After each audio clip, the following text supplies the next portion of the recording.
Script రైటింగ్లో 3 act structure ఏంటి అనే doubt మీకు ఉందా? అయితే ఈ వీడియో ఖచ్చితంగా చూసేయండి. Hello viewers, welcome back to film craft insights.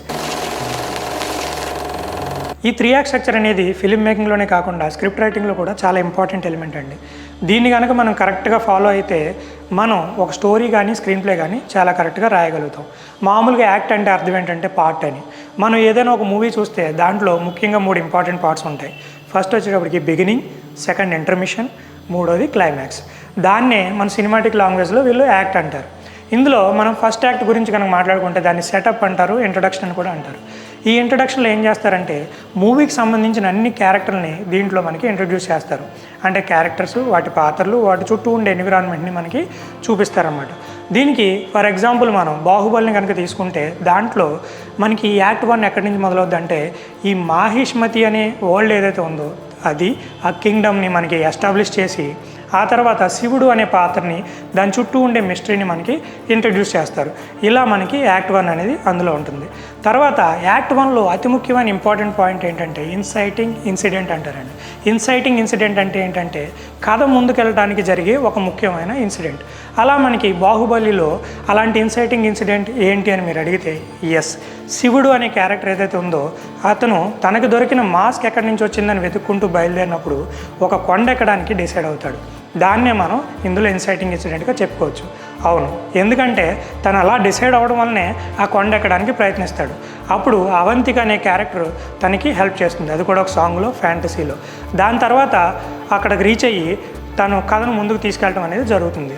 దీన్ని మనం ఇన్సైటింగ్ ఇన్సిడెంట్ అంటాం. నెక్స్ట్ వచ్చేటప్పటికి సెకండ్ ఇంపార్టెంట్ పాయింట్ ఏంటంటే ఎస్టాబ్లిషింగ్ ద గోల్.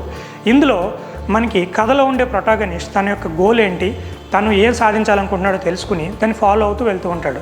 తద్వారా కథ అనేది ముందుకెళ్ళడం అనేది జరుగుతుంది.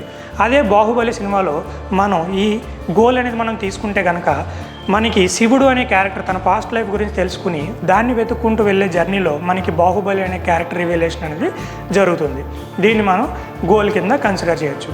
ఇకపోతే ఈ 2 పార్ట్స్ అయిపోయిన తర్వాత నెక్స్ట్ వచ్చేది యాక్ట్ 2 అండి. యాక్ట్ 2లో యాక్ట్ 1లో ఉన్నట్టే 3 ఇంపార్టెంట్ పార్ట్స్ ఉంటాయి. అవి ఏంటంటే రైజింగ్ యాక్షన్, సెకండ్ వన్ వచ్చేటప్పటికి మిడ్ పాయింట్, థర్డ్ వన్ వచ్చేటప్పటికి డార్క్ పాయింట్. ఈ యాక్ట్ 2 అనేది ఎలా ఉంటుందంటే first of all it starts with rising action. ఈ రైజింగ్ యాక్షన్ అంటే ఏంటంటే ఇందులో కథ మెయిన్ ఎలిమెంట్లోకి ఎంటర్ అయ్యి అందులో ఉండే క్యారెక్టర్ కావచ్చు, ప్రొటాగనిస్ట్ కావచ్చు, దాంట్లో ఉండే కాన్ఫ్లిక్ట్స్ ఎంటర్ అయ్యి వాళ్ళు కొన్ని ఛాలెంజెస్ని ఫేస్ చేస్తారు.